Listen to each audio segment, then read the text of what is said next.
নমস্কার।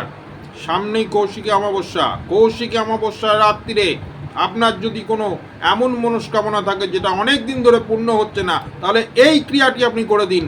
আমি বলছি 21 দিনের মধ্যে আপনার সেই মনস্কামনা পূর্ণ হবেই। একটি কলা পাতা নিয়ে সেই কলা পাতাটির ওপর সেই মনস্কামনাটি লিখে, তারপর একটি ভাজা মাছ সেই কলা পাতার ওপর রেখে সেটি ভালো করে মুড়ে একটু তেল সিঁদুর তার ওপর দিয়ে একটি স্বস্তিক চিহ্ন এঁকে সেই কলা পাতাটি নিয়ে গিয়ে রাত্রির 12টার সময় যে কোনো 3 রাস্তার মোড়ে গিয়ে ফেলে দিয়ে আসবেন।